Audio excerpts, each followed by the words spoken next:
우리를 성령님이 인도하고 계십니다. 우리 사람은요, 이 본질을 잘 파악하기 어려워요. 왜? 우리가 눈으로 보기 때문에 이 현상 세계에 집중이 되어 있거든요. 본질을 파악하기 참 어려워요. 예. 근데 어떻게 기독교 영성 다 맞췄는데 이제 새삼스럽게 목사님 또 진실의 영성, 진리의 영성 왜 이럽니까? 이랬는데 성령님 그렇게 하시는 것 같아요. 그러니까 그 일반적인 그것들이 돼야 여기 된다는 느낌이에요. 그걸 잘 이해 못 하는데 진리의 영성, 진실의 영성이 와 닿겠느냐? 안 닿는다. 그런 면이 있고요. 그 다음에 우리 대한민국의 형편이 그렇잖아요. 완전 거짓으로 뒤덮여 있잖아요. 정말 북한은 말할 필요 없고, 예.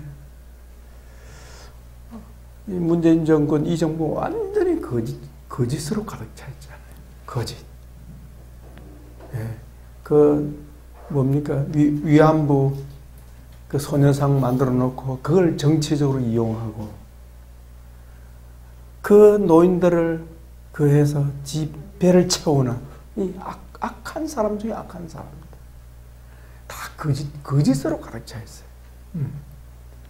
그래서 하나님께서 왜 세상이 이러나 생각하면 우리 한국 교회를 깨우십니다. 진실이 얼마나 소중한 것인지. 그리고 우리 하나님께서는 우리 한국 교회를 향한 한국을 향한 특별한 계획이 있는 것 같아요. 그래서 진짜 앞이 안 보이는 거예요. 어디로 가야 될지 모를 정도로 우리 대한민국의 이 현실이 앞이 안 보이는 거야. 누구만 의지하도록 하나님만 의지하도록 딱 설정해 놓은 것 같아요. 네. 그래서 저도 정신이 듭니다. 제가 지금까지 올해 6년 차인데 진리의 영성, 진실의 영성을 말해본 적이 없습니다. 왜? 그게 심각하게 얘기 안 받아들여지니까. 이제는 하나님 그게 싹 오는 것 같아요. 네. 초점이 좀 맞춰지는 것 같아요. 우리가 주님 따라가야 안 되겠습니까? 바른 길 가야 안 되겠습니까? 그죠? 그죠? 예. 사역은 사실은 수단입니다. 목적은 뭐예요? 주님이시죠. 사역이 목적이 되고 주님이 수단 되면 그게 뭐가 됩니까? 미혹되는 미혹. 그게 미혹된 사람들이에요. 네. 그 미혹된 사람들이죠. 그래서 참 우리 하나님 지금까지 4기 배출했는데요. 1기, 2기, 이 목사님 1기입니다만 강현도 목사님 어려워서 그 집안 사정으로 경비하고 있는데 그래도 그 나이에 돈은 좀 받는답니다. 200 몇십만 원 받는데 그러라도 가정에 이제 도움이 되니까 하는데 그래도 오면 막 교정해 주려고 그러고 막 도와주려고 막 그래요. 어쨌든 우리 강 목사님 자주 만나서 강영도 목사님 만나서 두 사람은 어쨌든 열매긴 열매입니다. 그 외에는 다 돌아가 버렸어요. 그냥 다 돌아가 버렸어요. 그래서 참 감사하기는 우리 우리 강 목사님 박수는 좀 늦네. 그 김원희 집사님, 여러분들 우리 이제 윤사님은 5기니까 여러분들이 좀 세워오신다면 정말 그게 얼마나 소중한 열매인지. 소중한 열매라, 열매. 우리 하나님의 열매라. 여러분들은 하나님의 영성의 결정체인 거. 그런 사명의식, 소명의식을 가지시고 자부심을 가지시고 특별히 자꾸 제가 기대가 돼요. 이번 우리 치유 목회학 과정. 어쩐 일이 기대가 되고 막 소망이 생기고 나는 부족한데 주님 막 나를 쓰실 것 같은 느낌이 막 오는 거죠. 사실 짐지는 일 아닙니까? 어떤 분이 그러더라고요. 저보고 아니 목사님은 왜 그래 자꾸 일을 만들어 바쁘십니까? 이러더라고요. 말은 다 맞는 것 같아. 내가 받은 건 나누어야죠. 그죠? 또 주님이 감당할 은혜와 힘을 주시니까 우리 멋진 작품을 만들어 봅시다. 생각해 보십시오. 우리 김우리 입사님이 이제 지도자가 돼가지고 설교도 하고 얼마나 잘 기분이 좋겠어요. 얼마나 기분이 좋겠어요. 사역자가 돼가지고. 나는 우리 옆에 있는 우리 송사모님, 나 그걸 그려보거든요. 저렇게 하면 내가 얼마나 좋을까. 우리 전사님 마찬가지죠. 뭐 강목사님 지금 잘하고. 여성 사역자들이 가장 큰 문제가 성경을 해석할 줄 모르는 겁니다. 그게 가장 큰 핸디캡이고 약점이라. 그게 안 되면 다 안 되는 거예요. 성경 해석이 잘못하면 엉뚱한 데로 빠져버려요. 그래서 우리 지목회와 과정이 너무 중요하다 생각이 들고 기도 부탁드립니다. 주시고 오늘은 우리 이제 전문 사역자 과정 이제 둘째 과목 마지막에 있는 그죠? 둘째 과목 12가지 치유 원리 마무리하는데 여러분들 우리 지난주에 공부했던 거 오늘 서로 나누기로 했죠? 예. 뭡니까? 예. 보혈과 선포 두 개죠. 쭉 한 거 또 지난번처럼 그렇게 좀 나누었으면 참 좋겠습니다. 그리고 오후에는 식사한 후에 우리 강구사님이 마지막 거 있죠? 축사와 기름 부음. 예, 상담은 빼고요. 예. 두 개만 하면 되겠죠? 예, 예. 상담은 우리 치유 상담 신학이 있으니까 빼고 두 가지 우리 강무사님이 좀 이렇게 부탁을 했습니다. 강무사님 또 계속 서야 되고 또 미안합니다. 오늘 저는 교정을 좀 해야 됩니다. 여러분 하는 중에 제가 앉아서 교정하는 걸 여러분 이해해 주시기 바라고요. 예, 그러면 우리 이 시간에 우리 보혈하고 선포기도 우리 함께 나눴으면 좋겠습니다. 사모님 잘 들려요? 네.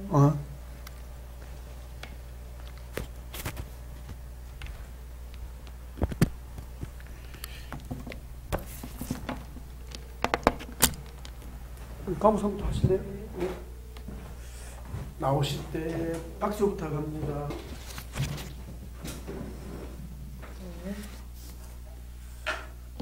지난주에 배웠던 주의 보혈을 통한 치유와 선포 기도를 통한 치유 간단히 요약하고 소감을 발표하겠습니다. 주님의 보혈을 사용하기 위한 전제가 있어요. 십자가의 보혈에 대한 그 성경적인 가르침을 먼저 이해하는 것이 필요하고요.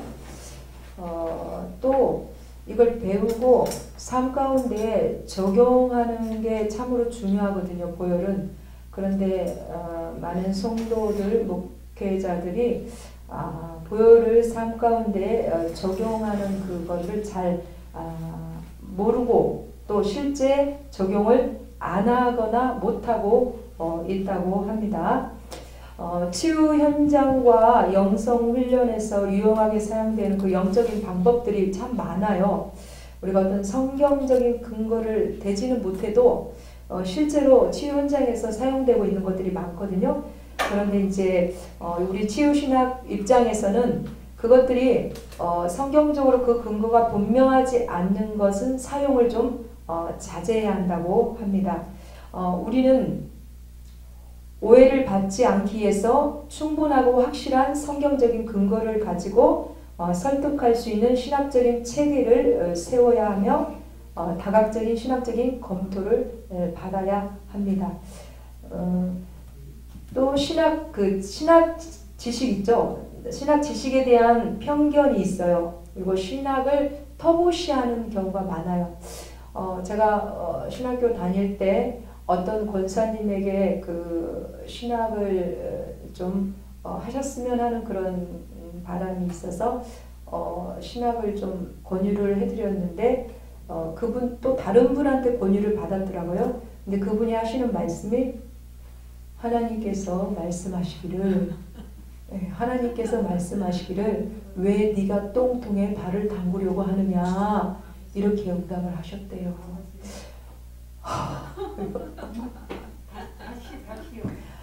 이제 신학을 좀 했으면 좋겠다. 그분이 좀 은사, 예, 축사 그런 능력이 좀 강하게 나타나시는 분이에요. 그리고 뭐 성경도 물론 많이 읽고 그런 기도도 엄청 하시는 분이고 뭐 하루에 뭐 10시간씩 막 기도하시는 분이고 막 그러니까 축사에도 강하셔. 축사 전문 축사.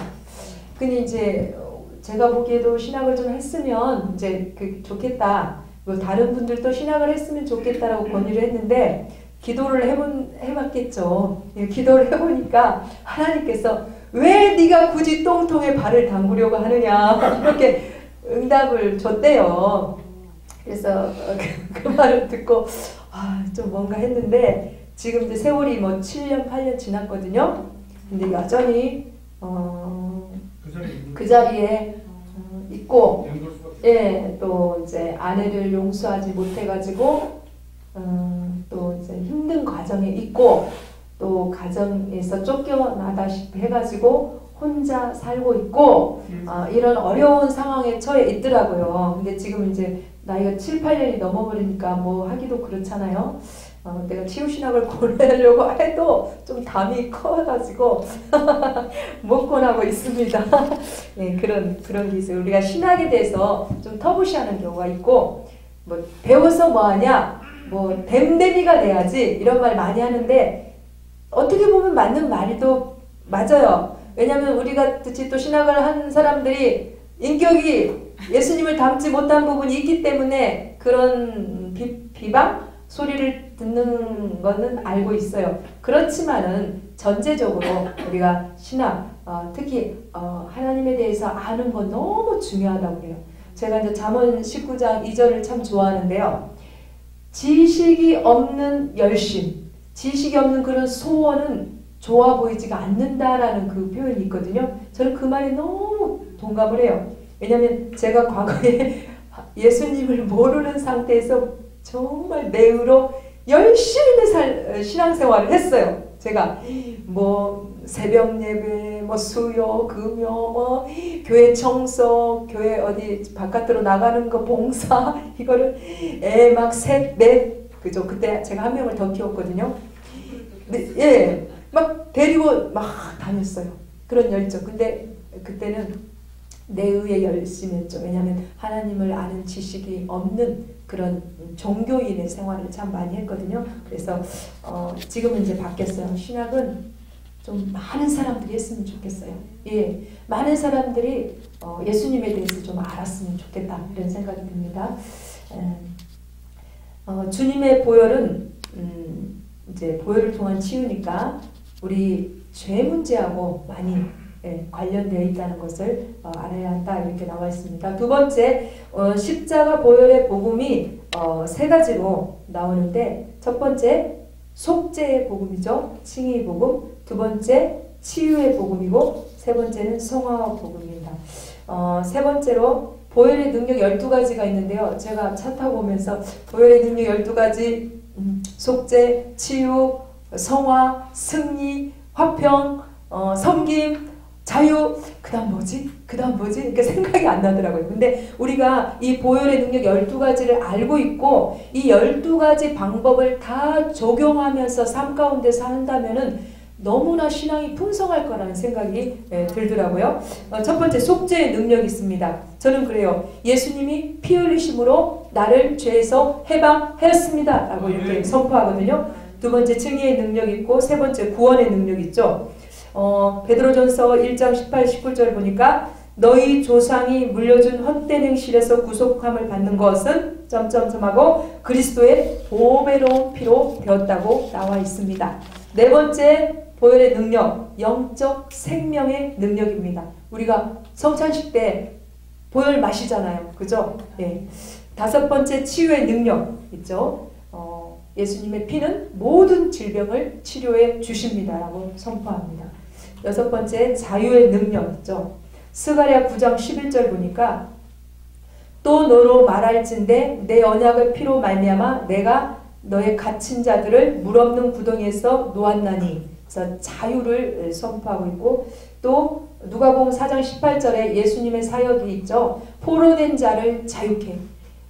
무엇으로부터 포로된 자입니까? 사탄, 귀신, 그런 게 눌려있고 잡혀있는 자들을 자유롭게 하는 그 자유의 능력이 예수 보혈에 있습니다. 7번째 화평의 능력, 8번째 온전케 하는 능력, 9번째 성화의 능력, 10번째 보호의 능력, 11번째 봉사의 능력. 나는 예수님의 피가 봉사의 능력이 있다. 이게 좀 이해가 안 됐는데 히브리서 9장 그 14절에 보니까 거기 나와 있더라고요. 죽은 행실에서 깨끗하게 하고 살아계신 하나님을 섬기게 하지 못하겠느냐. 그래서 예수 그리스도의 십자가의 보혈의 능력은 우리로 하여금 섬기게 하시는 그게 능력이 있구나를 깨달았습니다. 12번째 승리의 능력. 다 아시죠? 예수의 피는 죄를 이기는 권세이며 어둠의 영이 물러갑니다. 이제 보혈의 구체적인 적용 방법. 우리 죄 고백하고 예수님, 저를 예수님의 보혈로 저의 마음을 씻어주소서 이렇게 기도하죠.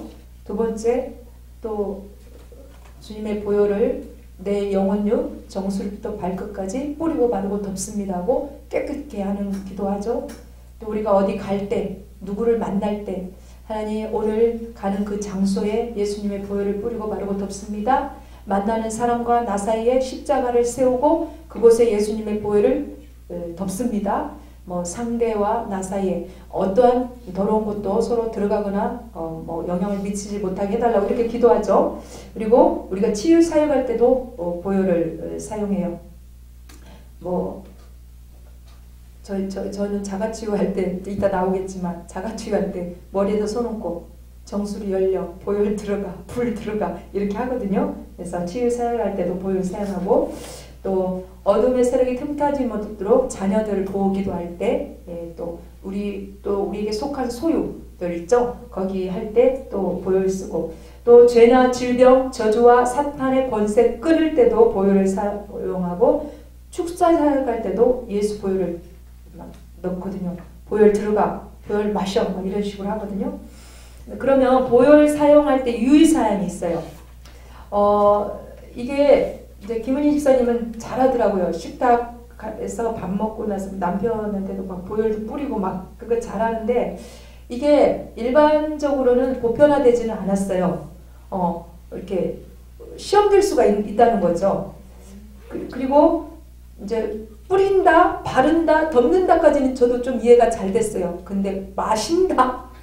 보혈 너 마셔? 이거는 좀 조금 그랬어요. 근데 어떤 목사님이 양촌에 이제 가서 보혈을 막 주님 2000년 전에 흘리신 그 보혈을 내 손에 부으소서. 주님 제가 이걸 마십니다. 그러니까 여기 이단 아니야? 어떻게 보혈을 마셔? 막 그랬는데, 아니 그렇게 한 2번 따라했대요. 2번 따라했는데 갑자기 속에서 구토가 나고 막 오바이트가 나고 옆 사람들은 막 울고불고 난리가 나고 저게 뭐야. 그래가지고 자기 교회 가서 금요철한테 성도들한테 다 2000년 전에 흘리신 보혈을 내 손에 주소서. 그 보혈을 마십니다. 그러니까 막 축사가 일어나고 치유가 일어나고 막 그랬다는 그 얘기를 들었거든요. 그래서 보혈을 마십니다. 이건 우리가 성찬식 때는 하는데 평소는 좀 잘 안 하는 것 같아요. 이제 우리가 그 자가 축사할 때 그걸 좀 하면 좋을 것 같아요. 정수리 열려 보혈 들어가 불 들어가 보혈 영들 보혈 마셔 세력 이뤄 이렇게 하거든요. 불 들어가 성령이 불러 태워져. 이제 우리 축사 내적 치유할 때 축사하는 시간이 있거든요. 그때 막 실습하거든요. 서로 상대편하고. 그래서 우리가 보혈을 사용할 때 그 지식적으로 이 보혈에 대해서 없는 분들은 사용할 때 좀 주의를 해야 된다고 합니다. 선포기도 보겠습니다. 선포기도를 통한 치유. 우리가 치유기도 방법에 3가지가 나오죠. 간구기도, 죄 고백기도, 선포기도. 축사는 선포기도에 속한대요. 그럼 선포기도란 무엇인가?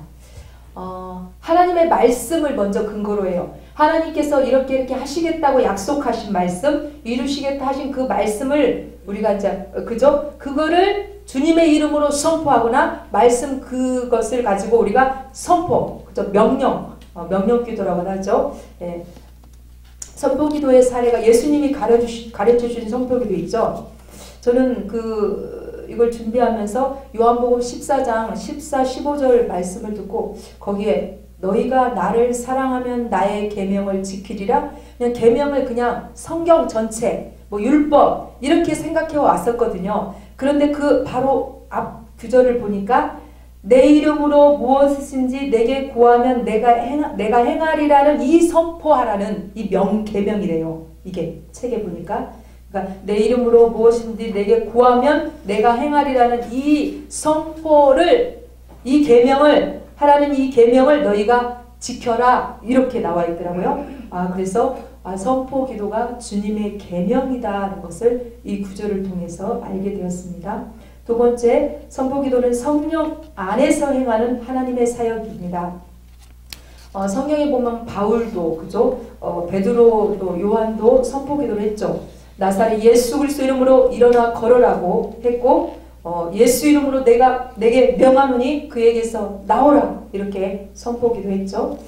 선포 기도는 믿음을 강화시켜주고 또 우리가 선포한 대로 주님께서 내 말이 내 귀에 들리는 대로 내가 시행하리라 이렇게 해서 역사 그죠? 성취가 되고 또 문제를 돌파할 수 있는 기도가 바로 선포 기도라고 합니다. 선포 기도의 종류는 첫 번째 자기 선포 있죠. 자기 선포 우리 오기 때 했잖아요. 자기 선포를 많이 하면 정체성이 회복이 되고 자존감이 높아져요. 그리고 자기가 누구인가가 분명해지더라고요. 그리고 두 번째 질병 치유를 위한 선포 기도가 있는데 많이 하시죠. 예수님이 채찍에 맞음으로 내 어떤 부분이 나음을 입었도다 이렇게 질병 선포 기도하시고 또 하나님의 말씀을 우리가 선포하죠. 또 주님의 약속을 붙들고도 선포 기도하고 더러운 영을 주님의 이름으로 우리가 축사할 때도 선포 기도하고 또 어떤 환경적인 거 있잖아요. 어떤 뭐 재정적인 거 그런 거 있죠. 뭐 저 같은 경우는 가난의 영은 떠나가고 채무의 영은 떠나가고 부의 영으로 채워질지어다 이런 식으로 선포하거든요. 그래서 제가 깨달은 것은 아까도 말씀드렸듯이 요한복음 14장 15절이 그 선포 기도는 주님의 계명이라는 거.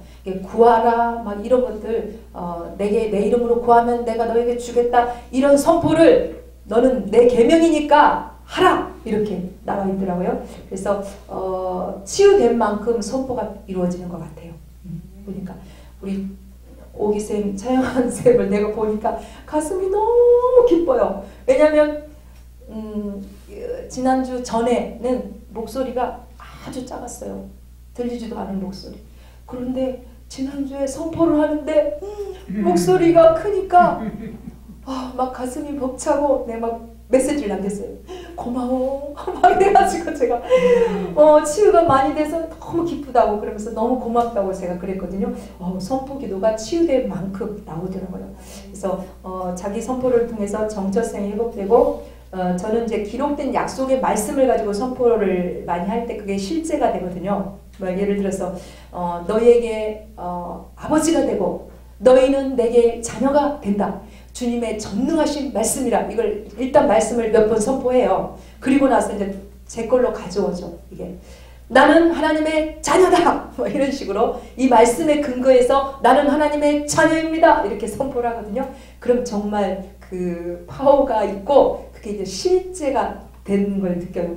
그리고 한참 그때 재정적으로 어려울 때 빌립보서 4장 19절 나의 하나님이 그리스도 예수 안에서 영광 가운데 그 풍성한 대로 나의 모든 필요를 채우신다 이렇게 막 선포했는데 제가 경험한 거는 하나님께서 이 선포된 말씀으로 오시더라고요.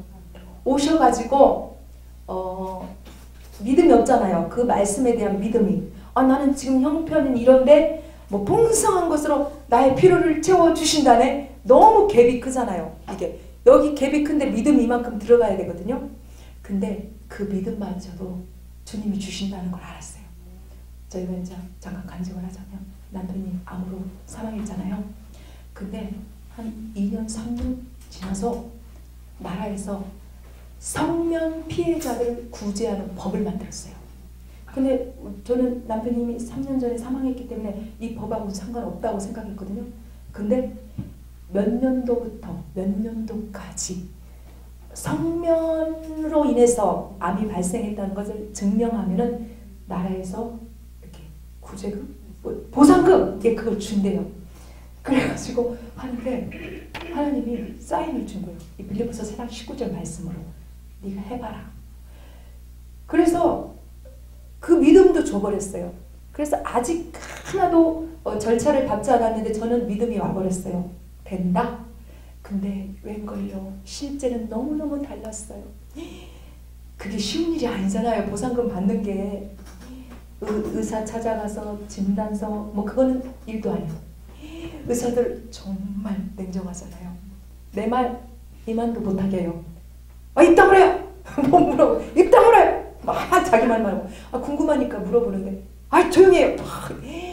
그때가 2년째 뭐 3년째니까 아직 슬픔이 가시지 않았는데 그 병원 간다는 자체도 막 힘들 상황이잖아요. 근데 막 의사가 막 면박을 그렇게 줘버리니까 막 눈물이 아주 슬프더라고요.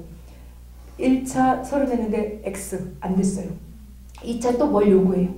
3차 그거 암세포 띈 거 있잖아요. 병원에 가면 예, 조직검사 그거 기록된 그게 있죠. 뭐 그것까지 다 요구했어요. 2차 안 됐어요.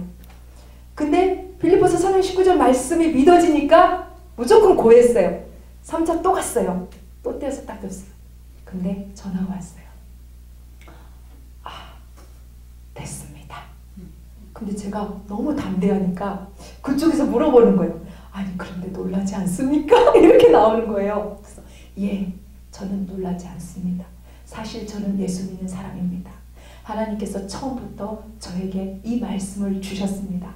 그리고 믿음도 주셨습니다. 그래서 저는 이미 된 줄로 믿고 진행을 했습니다. 그러세요? 아니 생판 모르는 사람한테 제가 그렇게 간증을 하는 거예요. 그러니까 이렇게 제가 보니까 믿음도 그분이 주셔야 된다는 걸 알았어요. 말씀도 그분이 주시고 그것을 왜냐하면 왜 말씀을 주시는가 제가 이렇게 주님의 마음을 봤는데 주님이 그 말씀의 약속을 우리한테 주고 싶어서 예, 그래서 먼저 말씀을 주시고 또 믿음이 붙어야 되잖아요.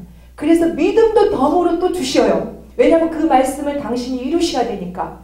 그래서 그 말씀의 실제 주인공으로 우리를 만드신다는 것을 저는 몇 번 경험을 했거든요. 그래서 이렇게 말씀을 먼저 선포하고 그 말씀을 내 것으로 삼고 계속 내가 주인공이 그 말씀의 주인공이 성경 66권이 다 모든 사람들에게 다 주셨잖아요. 근데 특별히 저는 그 어떤 한 말씀을 취해가지고 그 말씀을 몇 번 선포하고 그걸 또 내 말씀으로 제가 이제 선포할 때 실제가 되는 그런 일이 있더라고요. 그래서 이제 그러면서 이제 그거를 이제 그 재정 보상금을 받았던 기억이 있는데 그래서 또 우리가 또 개척교회잖아요. 저희 교회가. 그래서 또 우리 교회다 헌금을 막 다 하죠. 언제 막 자녀 이름으로 하고 막 이렇게 하고 근데 하나님께서 그걸 또 다 다른 데로 흘려가게 하시더라고. 치유신학을 그때 알았더라면 치유신학이다 이렇게 흘려보냈을 텐데 그때는 치유신학을 몰랐습니다. 그래서 이제 어디다 했는데 그래서 이렇게 선포 기도의 그 능력이 있는 것을 저는 이제 경험을 했고 주님의 보혈은 지금 이제 기도할 때 사용해요. 이렇게 할 때 하는데 잘 모르겠어요. 보혈의 그 기도의 치유 능력은 잘 경험을 잘 못했어요. 근데 이제 있다고 하니까 그리고 이거는 알아요. 그 고린도 후서인가 모르겠어요. 주 예수 그리스도의 피를 힘입어서 담대히 내가 지성소에 들어갑니다. 그거는 제가 기도 들어가기 전에 먼저 선포하는 거예요. 예전에는 막 회개하고 막 씻고 별짓을 다 하고 축사를 다 하고 지성소에 들어갑니다. 이렇게 기도했거든요. 그런데 지금은 그냥 제가 예수 그리스도의 피를 힘입어서 담대히 지금 지성소에 들어갔습니다. 이렇게 하고 그곳에서 주님의 임재 앞에서 이제 회개도 하고 뭐 축사도 하고 이렇게 하니까 더 이렇게 뿌듯하고 더 이렇게 효과가 좋은 것 같은 그런 느낌이 들더라고요. 그래서 그 말씀은 제가 붙들고 있습니다. 여기까지입니다. 박수! 짧게 할게요. 짧으면 되나. 주의 보혈을 통한 치유. 저도 이제 여기 치유신학 와가지고 이제 주의 보혈의 사용을 배웠는데요. 저는 이제 이거 하고 할 때 이제 집에서 이제 남편을 항상 이제 제가 주의 보혈 식사할 때 딱 앉으면 머리를 제가 이렇게 딱 얹고 머리에 손을 얹고 제가 막 뿌려요. 주의 보혈 뿌리고 바르고 떴습니다. 막 하고 이제 기도를 막 하거든요. 한참 이제 몇 하니까 이제 딱 앉으면 신랑이 뭐 막 뿌리래. 지금 아주 기도 시작하려고 빨리 뭐 옛날에 뿌렸던 거 막 있잖아. 그런 거 빨리 뿌리라고 막 해요. 아 이제 좀 많이 들어갔구나. 그래가지고 그거 뿌리고 바르고 덮습니다. 그리고 이제 제가 어디를 보니까 또 이제 어떤 생각들, 안 좋은 생각들 이런 거 오면 막 예수 피를 막 마시라고 하더라고요. 막 입을 벌려가지고 그냥 그걸 막 마시고 어떤 생각들 또 거기 피에다 막 담아가지고 막 갈아가지고 또 막 마셔버리래요. 아 또 그렇게 그렇게 해야겠구나. 또 그런 생각도 많이 했습니다. 그리고 이제 또 제가 이제 치유신학 하면서 예전에는 신학 이렇게 하면 그냥 뭐 목회하는 분들이나 뭐 신학을 해야 되구나 그런 생각을 했는데 이거 치유신학 하면서 보니까 우리가 진짜 하나님 뭐 예수님 믿으면서 하나님이 누구인지 예수님이 누구인지 모르잖아요. 그래서 그 신학이 정말 기본이 돼야겠다. 신학을 그런 생각을 많이 했고요. 그러니까 저도 이제 그 찬송가는 교회에서 그 막 보혈 찬송 많이 부르잖아요. 막 열심히 죄에서 자유 막 하는데 실제적으로 사용하고 이런 것들은 가르쳐 주지 않고 실제로 그 삶에서 가니까 그런 분들 이렇게 만나면 또 보혈 그런 얘기도 좀 하기가 좀 이렇게 좀 뭐라고 할까 좀 서로 이렇게 어떤 뭐 통한 이런 것이 뭐 또 그런 걸 받아들이는 그런 있어야 되는데 그런 거 이렇게 구역 예배 할 때도 내가 이런 기도를 해야 되나 뭐 이런 또 생각들이 또 많이 들더라고요. 그래서 우리가 십자가의 보혈은 또 날마다 또 사랑하면서 주님의 또 사랑과 보혈 또 무한대로 사랑하면 할수록 그 관계가 회복되어진다는 것을 좀 깨닫는 시간이 되었습니다. 선포를 통한 치유 이제 저도 이제 선포기도가 많이 하고 해야 되는데 그 선포기도가 또 잘 안 되더라고요. 그래서 이제 의식적으로 그 선포 그 치유 12가지 그 뒤에 보면 뭐 가게 치유, 뭐 또 질병 치유, 또 축복 바울의 기도 그런 거 보면서 그 선포 기도는 하면서 그래도 처음에는 또 막 그 좀 쑥스러워서 좀 잘 안 되는데 할수록 좀 믿음이 좀 더 생겨지는 것 같고 그 선포 기도가 또 그 자신감을 또 이렇게 하면서 믿음이 더 커지는 그런 또 기도가 되지 않나. 그래서 좀 더 선포 기도를 좀 늘려가면서 믿음을 강화시켜야겠다고 생각했습니다. 감사합니다.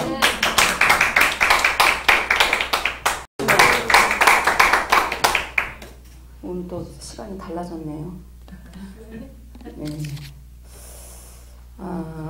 12가지 성경적 치유 원리에서 보혈을 통한 치유 이렇게 말씀해 보니까 성경적 체계를 먼저 이해하는 것이 필요하다 그랬습니다. 그래서 이제 이렇게 성경적 체계를 먼저 이해하는 것이 필요하다 그랬는데 저한테는 이것이 또 가장 좀 중요하게 이렇게 다가왔거든요. 그래서 왜냐하면 기본 우리가 이제 교회 다니면서는 보혈에 대한 건 그야말로 성찬식에 때서나 이렇게 좀 언급을 하고 저기 하지 특별히 보혈에 대해서 이렇게 가르쳐 주거나 사용하거나 이런 건 아닌데 처음에 제가 이제 영성 쪽에 이렇게 말씀을 들었을 때 보혈에 대해서 굉장히 좀 지나치리만큼 그야말로 마신다, 퐁당 빠진다. 그 말이 좀 이해가 안 가갖고 진짜 이단 아닌가 그런 의심도 많이 했었고 그게 처음에는 거부 반응으로 다가왔어요. 그래서 아니 그냥 문설주에 바른다고 그랬는데 왜 뭐 퐁당 빠지고 뭐 이렇게 먹나. 그러면서 이 환경적인 것도 다 빨간색으로 그냥 다 해놔버린 거예요. 그냥 얼마 그냥 공산당처럼 그래서 거부 반응이 다 오더라고요. 그래서 물론 실제가 중요한 거지만 처음에 대하는 사람한테는 이렇게 성경적인 가르침, 말씀에 대한 그런 걸 충분히 이해시킨 다음에 우리가 이제 성경에서 이렇게 했으니까 우리가 이 보혈을 충분히 사용할 수 있다라는 그 가르침이 가장 또 이렇게 보편화시킬 수 있는 그런 이제 방법인 것 같아요. 그래서 그래야지 이렇게 거부 반응이 없고 좀 잘 받아들이면서 사용하는데 문제가 없을 것 같습니다. 그래서 십자가 보혈의 복음은 첫째는 칭의의 복음. 그러니까는 이제 저는 이제 어느 순간에서부터 계속 이제 그 십자가에서 사실은 머물고 있는데 거기서부터 이제 칭의의 복음. 그 십자가에 그 피를 흘려 주셨기 때문에 그 피로 말미암아 우리가 하나님의 이제 또 내 죄가 씻겨졌기 때문에 의인이 죄인된 의인의 또 의인으로 칭의를 받았죠. 그래서 그 십자가의 피를 보고 우리 하나님께서 우리의 죄를 보지 않으시고 그 피를 보고 모든 죄를 사하여 준 그 칭의의 복음이고요. 또 둘째 십자가의 복음은 치유의 복음이다. 저는 이제 또 이렇게 기도할 때 이사야 53장의 그 말씀을 많이 이제 응용을 하는데 거기 이제 그가 채찍에 맞음으로 내가 나음을 입었도다는 그 말씀이 그러니까는 결국은 그 십자가에서 다 이루었다 다 이루었다 하셨고 또 다 이루었다 그러셨죠. 이루셨다 그런 것처럼 그 십자가의 복음이 이 또 낫게 하시는 그 능력이 있기 때문에 치유의 복음이다. 그 십자가의 피로 말미암아 우리의 모든 병이 또한 우리 그 예수님은 그 오셔서 십자가에 달리심으로 당신이 오신 이유를 다 완성하셨죠. 그래서 눌린 자를 자유케 하고 또 포로된 자도 자유케 하고 가난한 자에게 복음을 전하셨고 또 아픈 자에게 낫게 하셨던 것처럼 그래서 십자가의 그 보혈이 치유의 복음인 줄 믿습니다. 그래서 셋째는 십자가의 복음은 성화의 복음이다. 그 십자가의 피로 말미암아 우리가 이제 그러니까는 우리가 지금 계속 눌리고 포로되고 또 그 포로로 말미암아 눌림으로 말미암아 또 병이 오잖아요. 지난번에도 제가 말씀을 드렸던 것처럼 우리가 알지 못하는 사이에 그 눌림과 그 포로됨으로 인해서 우리 육체는 병이 되더라고요. 병이 되고 또 마음의 병이 되고 이렇게 하다 보니까 복음은 받아들였는데 이게 변하지도 않고 또 이렇게 누리지도 못하고 그것을 또한 피로 십자가의 피로 또 이제 성화 그러니까 우리가 이제 해방되고 낫고 하나님을 더 그 눌림과 포로된 거기에서 내가 자유된 만큼 해방된 만큼 하나님을 또 알게 되는 그런 능력이 나타나더라고요. 그래서 그 하나님을 안 만큼 우리가 성화되는 거잖아요. 하나님을 알지 못하면 우리가 성화도 자기의가 들어가서 내가 꼭 이렇게 해야 된다. 꼭 자기가 뭐 한 것처럼 이렇게 돼서 그 십자가의 그 복음으로 피로 보혈로 말미암아 성화가 됩니다. 그래서 그 피로 칭의도 되고 또 이제 칭의, 치유 또 그거 된 만큼 이제 성화도 됩니다. 그래서 예수님의 능력, 보혈의 능력은 여기 보니까 어마어마하게 많아요. 근데 다 목사님이 여기 다 기록할 수 없어서 다 못 쓰신 것 같을 정도로 12가지가 있더라고요. 보면은 속죄, 칭의, 구원, 영적 생명의 능력, 치유의 능력, 자유의 능력, 화평의 능력, 온전케 하는 능력, 성화의 능력, 보호의 능력, 봉사의 능력. 봉사의 능력이 있을까 싶은데, 근데 은총을 받은 이분 백성들에게 언약의 증표가 되어서 봉사하는 힘을 더하는 근거가 된다라고 말씀하셨고요. 또 승리의 능력, 당연히 우리가 보혈로 승리하죠. 그렇게 보혈의 능력은 어마무시하더라고요. 어마무시한데 간단하게 이렇게 목사님이 이렇게 또 이렇게 정리를 해주셨던 것 같습니다. 그래서 십자가의 보혈의 적용에서는 또 이제 보혈의